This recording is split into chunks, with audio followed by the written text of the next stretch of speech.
It's on.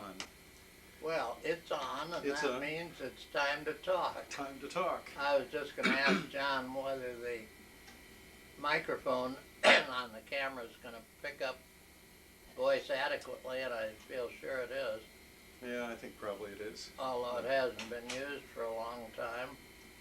Is there is there a microphone adjustment on this? I don't think so, John. There is a place I see from here where you could plug in that microphone you've been using on the other recorder. Well, I think Yeah. maybe this one ought to work right, but we Okay. could check it. I'll tell you, in a little Well, bit we can check run it. it on the VCR and try it. Well, why don't we? Okay, there we are. This is the second start now. The second start, right. We And even have an outtake. we reviewed the first and decided that the subject left a lot to be desired. First of all, I have to sit up straighter. No, that's all right. I have to keep my mouth closed and breathe through my nose. That's okay. And I hope that this oxygen in here is not going to do anything but give me the strength to tell you a good story. Well, I'll tell you what. When we went out the other day, we photographed the house on Orange Avenue, which was the first one I think that you all lived in. How did you come to? Well, during the boom, Dad and Aunt Emily, his sister, who was in the cafeteria business in Miami, came up to the Rockledge area. I don't know now what attracted them to that, but nevertheless they did come up there, and they built, I believe, 4 houses. I can only see 3 that I recognized, and I thought it was 4, which were 3 on Valencia Road and 1 on Orange. The 3 on Valencia, I believe, were sold, and Emily occupied 1, and Aunt Julia occupied the second one, and the third one I'm not sure of, but the one on Orange Avenue was never sold, and Dad and Mother used to come down there in February for vacation, and the reason they did in February was because partly it was a good month down here and a bad month up north, but it had 2 bank holidays, and I guess Dad felt a little less guilty by taking his vacation then. Taking it then. Nevertheless, Let me interrupt you and clarify. Aunt Emily is your father's sister, and Julia is his sister too. Also his sister too. Right. Okay. And Emily and I'm trying to think of Aunt Julia's last name. No, I'm sorry, that's wrong. It's Aunt Emily had one of them, and her last name was Perry, and the other was Uncle Don and not Aunt Julia. Anyway, it was Uncle Don. I'll think of the other name. Uncle Don's the guy that would travel. He was the one that was the salesman for Calumet Tea and Coffee Company in Chicago. He's the one that gave you the books. And gave us the books and traveled such a wide area. Right. Going back to the house on Orange Avenue, that was not sold and was available one winter when I came down here with Mother because of asthma, and again came down with Bill,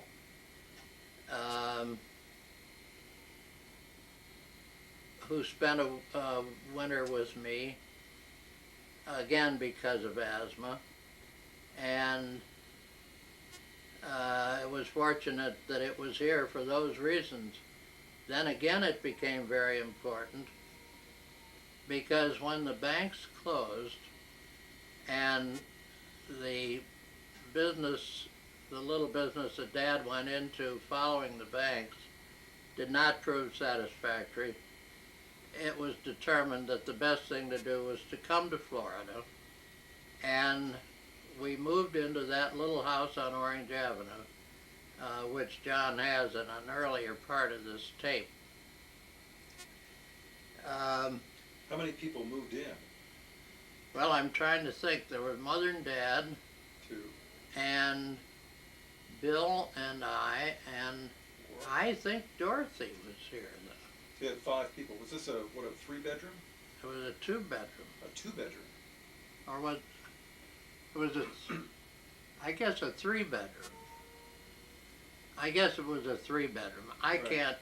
can't tell you for sure. So it must have been crowded. It's not that It big was a house. plenty crowded, Right. and but it filled the bill because we needed a place to stay. Right. And that was the time when Bill developed this hauling business of fruit to Ohio. Right. You talked about that on the other tape. You'd go north Yeah, I with think, Bill. yeah. Right. And that was important to us because there was a certain amount of benefit from those trips which accrued to the benefit of all of us who were there in Florida. Now, how did your father end up stumbling on this hotel as a place to buy? Well, while we were gone, he was doing some investigating. He was beginning to get his health back mentally and physically. And I don't know now exactly what led him to that, unless he just drove in cold turkey. Mhm. Because when Bill and I were back on one of the trips, he suggested that we go down to the hotel, and said before we went down there that if this was available, this would make a good business for a big family. We went down to see it, and as I recall, there were weeds almost head high in the front yard, and obviously the building was very well run down. It consisted at that time of 65 rooms, original building which was fireproof, and a frame wing built out to the south on what is now the shuffleboard area out there, of 100 additional rooms which were framed. Really? And it was an interesting prospect, but I don't think was taken very seriously at the outset By your dad? by any of us, really. Okay. He continued to explore this and found that both the county and the city of Cocoa were very anxious to get that back on the tax rolls. And so with the help of certain people from Cocoa, among them Roy Trafford, who was founder of Trafford Realty, which still exists, and an attorney by the name of Russell Snow, that there was a possibility that this would be available and could be put into shape if we could get the necessary funds. About this same time, Ross Stewart, who was a man we always called Uncle, although he was no relative, a very close friend of the family and Mother and Dad in the very early days in Englewood, and later in Morgan Park and Beverly Hills, and also very active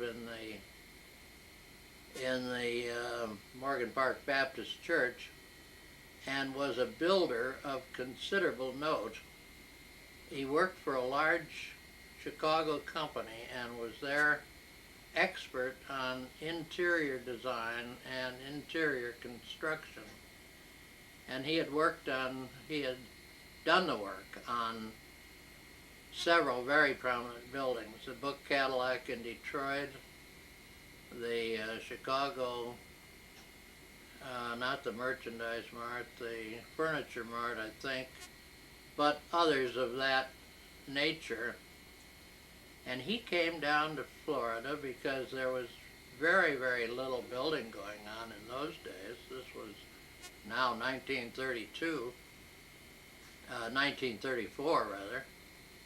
And he came down, analyzed the Brevard Hotel, and determined that it could be made into an attractive place. And he agreed that he would stay and supervise this reconstruction if we could get the money to do it. And of course, this was an opportunity for someone who was really at the very top of the knowledge of what we needed. As a side remark, I remember that Ross Stewart brought down eventually one of his artists who painted a dado and I believe the ceiling of the lobby, which was a big job. And it just was done in the most professional manner that you could possibly want. Getting back to the acquiring of the building, estimates were made, very detailed as to what amounts might be needed. And as I recall, and there may be a little bit of error involved in this, but I'll try and be as factual as I can recall. Dad took a day coach to Chicago, and his first stop, as I recall, was to Mr. Trainer, the treasurer of Swift and Company. He told him the story, and Mr. Trainer said, "Well, Hartley, how much would you like to have from us?" And he said, "Well, I'd hope to get $1,000. He called his secretary over and said, "Bring me a check made out to H.C. Laycock for $10,000. He went then to the First National Bank of Chicago, and the president, I believe at that time, was a man by the name of Edward Eagle Brown, and asked for $1,000 and got 10. He got 10 from a third person, and I'm not exactly clear, but I think he got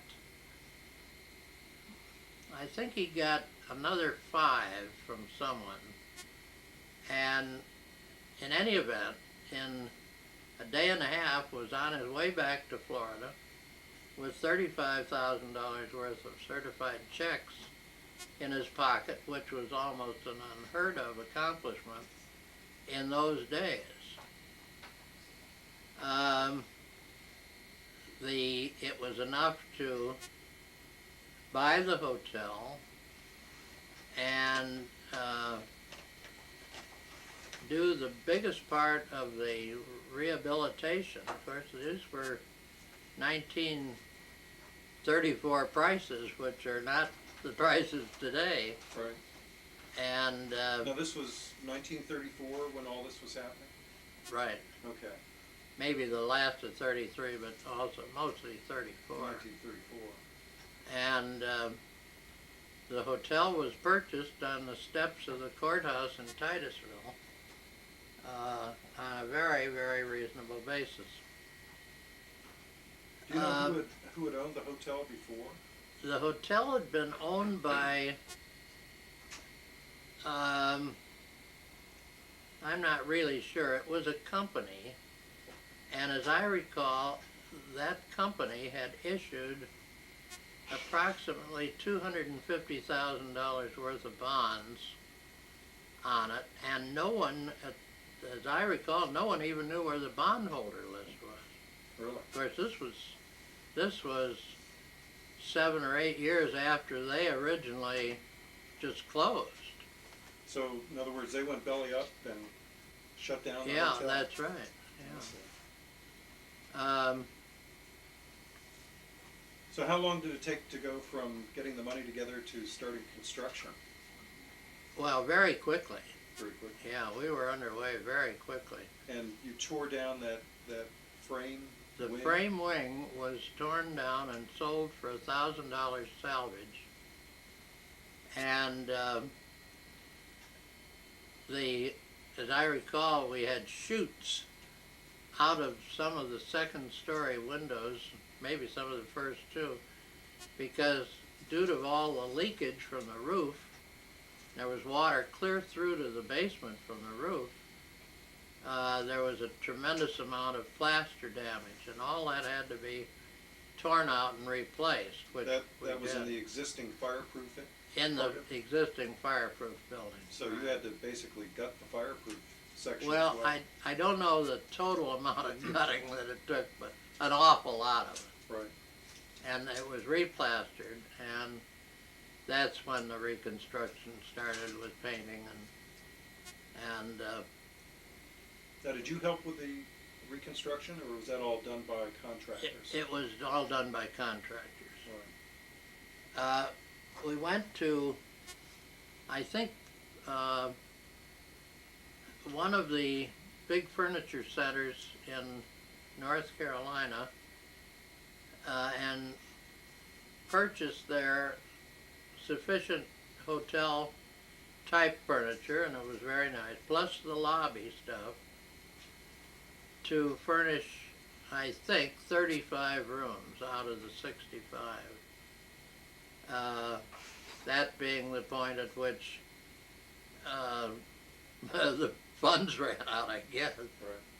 But anyway, we opened in December of 1934 with, and we had to acquire dining room furniture and that type of stuff, and a little bit for the kitchen.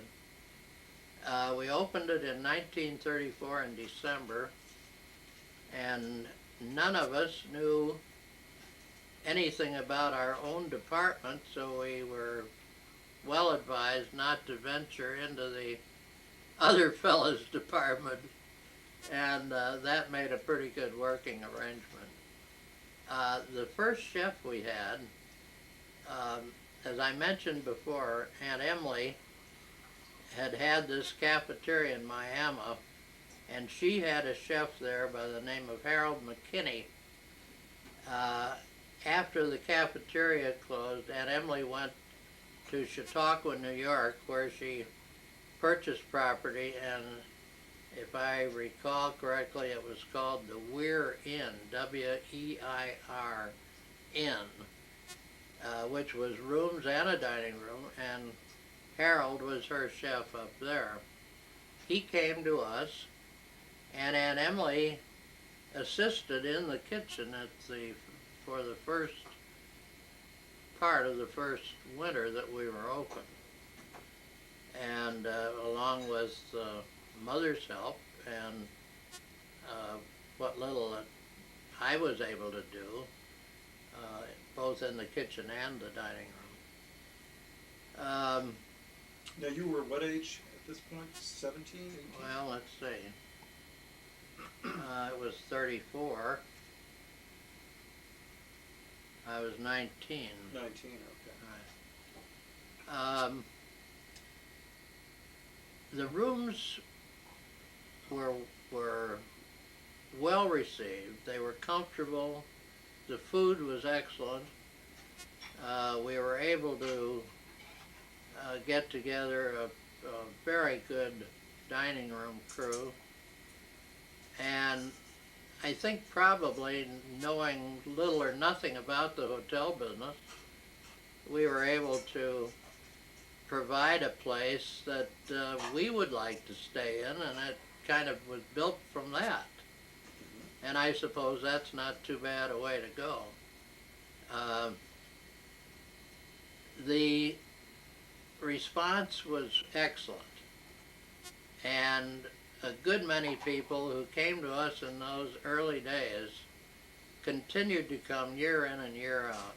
Now, In fact, these were mostly people from Chicago? no, not necessarily. There was a large group from Philadelphia, among others, and really, well, we of course had many from Chicago, but I would say almost a bigger portion was from the east, From Philadelphia? Philadelphia and how did Boston and that area. How did they find the hotel? Is that through advertising, or were these business contacts? We did very little advertising except signs on the highway, and I would guess that most of it was probably word of mouth. It was word of mouth. We kept an active mailing list, and we mailed pamphlets out in the fall, but we did have an awful lot of repeat business. Would people come down for like a week, or would they come down generally for 2 or 3 weeks? Well, we had many of those who did, but we had a great number who came for the entire season. Really? In fact, we had one man by the name of Foster, Pappy Foster he was called, who had room 105, and for a long time no one else occupied that building, that room, but Mr. Foster. Really? And he'd leave his Florida clothes in the closet, and we would lock the door, and it'd be opened and cleaned when he came back in the fall. And he was a wonderful gentleman, and he'd stay all winter.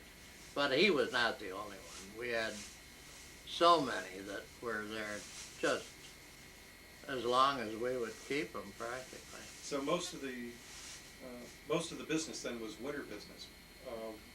Almost exclusively. What yeah. happened in the summertime?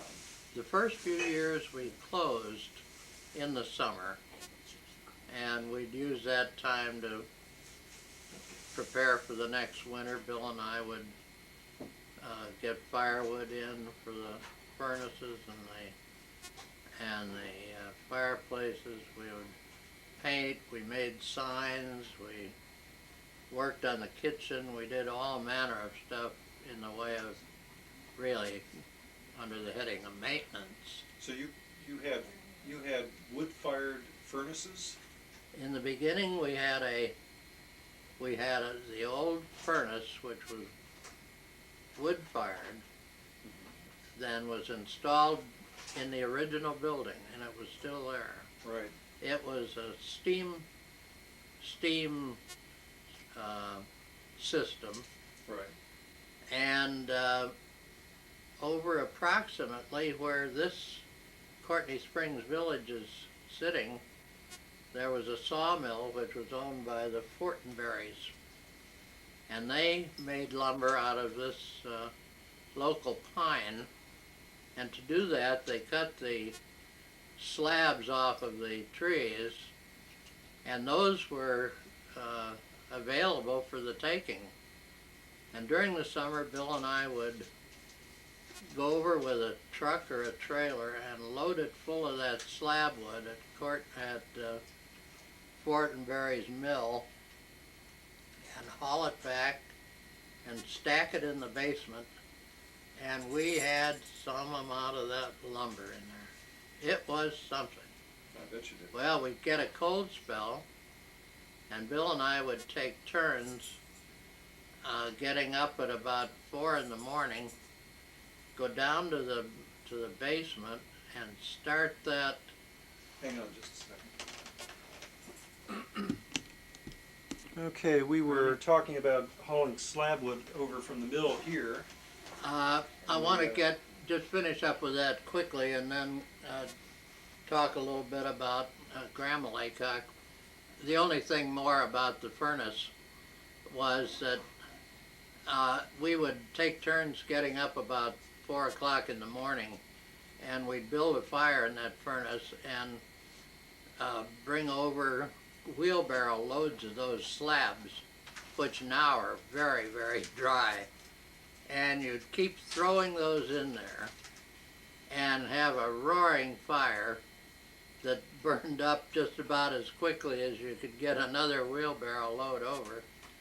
And by about 6:30 in the morning, we would have about 2 pounds of steam.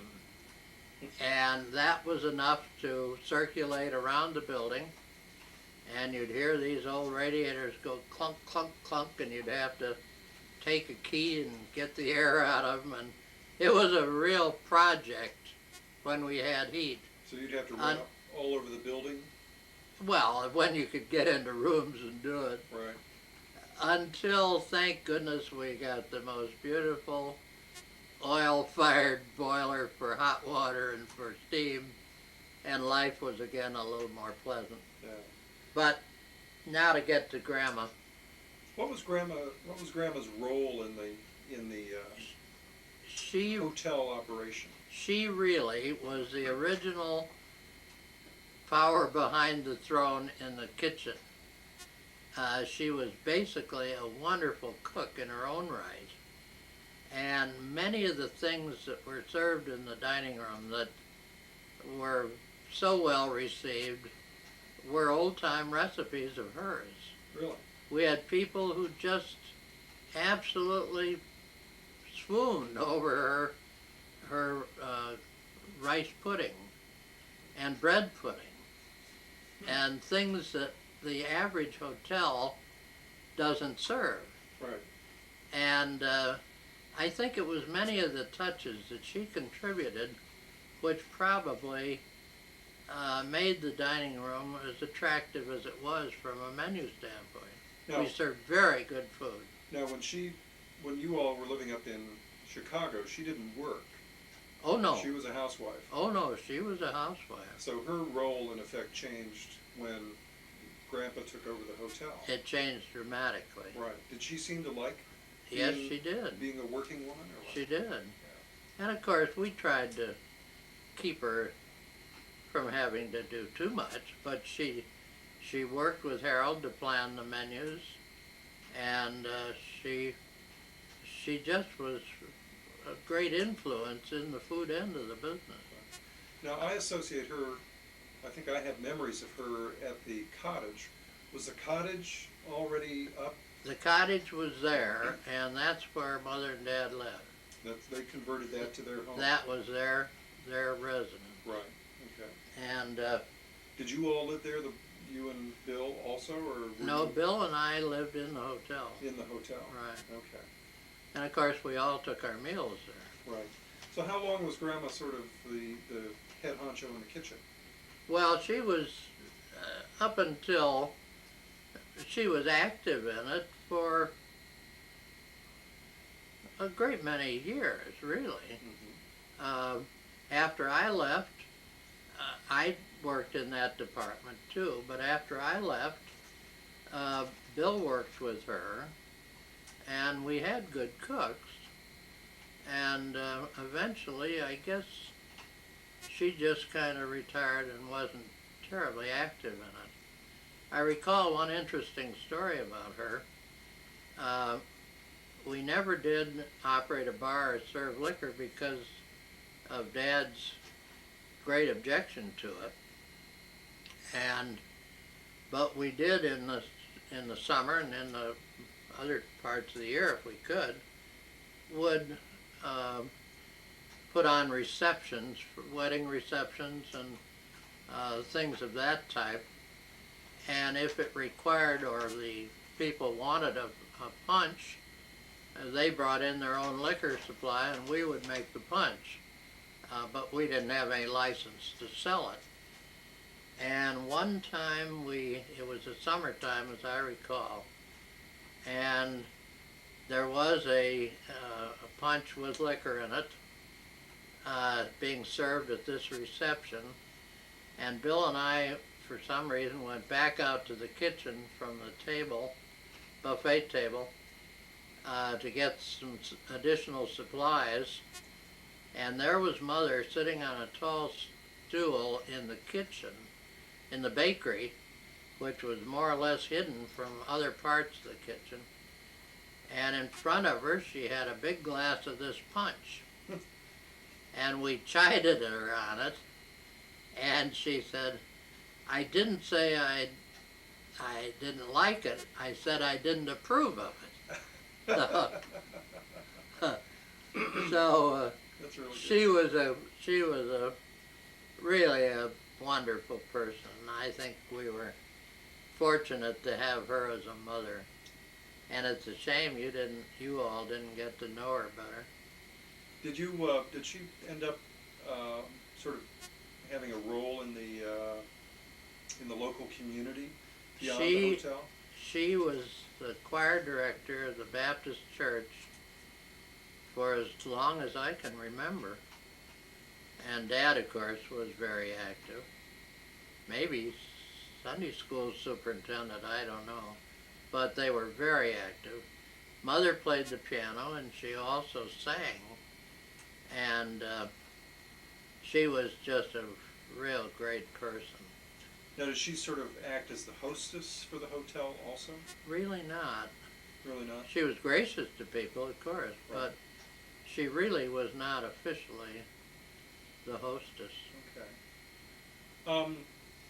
Tell me, I mean, you had a lot of guests in there. You must have had some real disasters with guests, things that went wrong, or guests who were cranky or something like that. I can't specifically recall. The one I recall you mentioning at one time was there was a guest in the dining room that objected to one of the black waiters.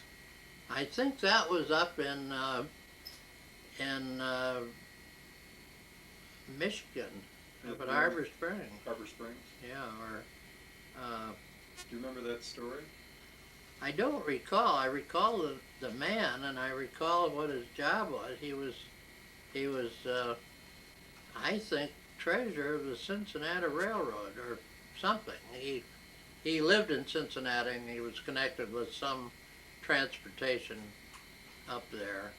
And I can't remember what prompted